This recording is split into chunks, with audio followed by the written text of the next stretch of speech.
सुकमा के बुरकापाल में 24 अप्रैल को हुए नक्सलवादी हमले में 25 जवान मारे गए थे। जवानों के मौत के बाद देश भर में माओवाद और नक्सलवाद के प्रति गुस्सा है।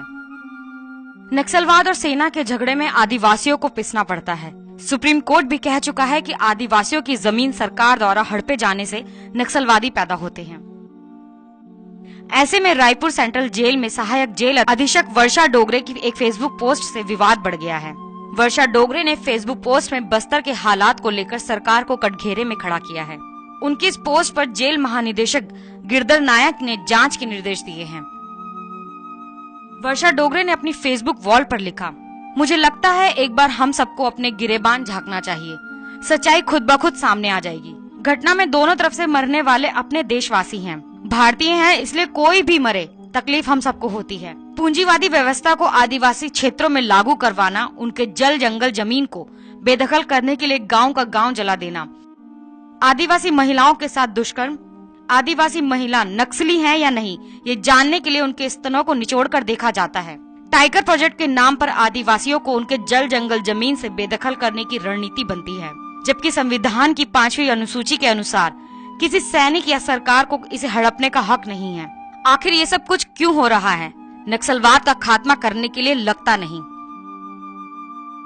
फेसबुक पर वर्षा की पोस्ट पर आए ज्यादातर कमेंट में उनकी बातों का समर्थन किया गया। ज्यादातर लोगों ने लिखा कि बस्तर में ऐसा ही कुछ हो रहा है जो आदिवासियों के हित में कदापि नहीं है। कुछ कमेंट्स में ये भी कहा गया है कि सरकार बस्तर से माओवाद की समस्या का हल तलाशना नहीं चाहती। जगदलपुर जेल में करीब 4 साल पदस्थ रही वर्षा ने लिखा कि मैंने खुद बस्तर में 14 से 16 साल की आदिवासी बच्चियों को देखा है, जिन्हें थाने में महिला पुलिस को बाहर कर निवस्त्र किया गया और प्रताड़ना दी गई।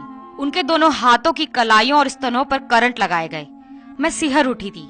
इन छोटी छोटी आदिवासी बच्चियों को 3rd डिग्री टॉर्चर किस लिए? मैंने डॉक्टर से उचित उपचार और आवश्यक कार्यवाही के लिए कहा। सच तो यह है, प्राकृतिक संसाधन इन्हीं जंगलों में हैं, जिन्हें पूंजीवादियों को बेचने के लिए खाली करवाना है। आदिवासी जल जंगल जमीन खाली नहीं करेंगे क्योंकि यह उनकी मातृभूमि है। वे माओवाद का अंत तो चाहते हैं, लेकिन जिस तरह से देश की रक्षक ही उनकी बहु बेटियों की इज्जत उतार रहे हैं, उनके घर जला रहे हैं, उन्हें फर्जी केसों में 4 दीवारी में सड़ने के लिए भेजा जा रहा है, आखिर वो न्याय के लिए कहाँ जाए? ये सब मैं नहीं कह रही, बल्कि सीबीआई रिपोर्ट कहती है। सुप्रीम कोर्ट कहती है जो भी आदिवासियों की समस्या के समाधान की कोशिश करते हैं, चाहे वह मानवाधिकार कार्यकर्ता हो चाहे पत्रकार, उन्हें फर्जी माओवादी केसों में जेल में ठूस दिया जाता है। वर्षा ने पोस्ट में सुझाव देते हुए लिखा, कानून किसी को हक नहीं देता कि किसी के साथ अत्याचार करे, इसलिए सभी को जागना होगा। राज्य में 5वीं अनुसूची लागू होनी है। आदिवासियों का विकास आदिवासियों के हिसाब से होना चाहिए। उन पर जबरदस्ती विकास न थोपा जाए।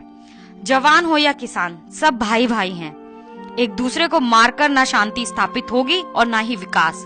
हम भी सिस्टम के शिकार हुए, लेकिन अन्याय के खिलाफ जंग लड़े। षड्यंत्र रचकर तोड़ने की कोशिश की गई, रिश्वत का ऑफर भी दिया गया। हमने सारे इरादे नाकाम कर दिए और सत्य की विजय हुई।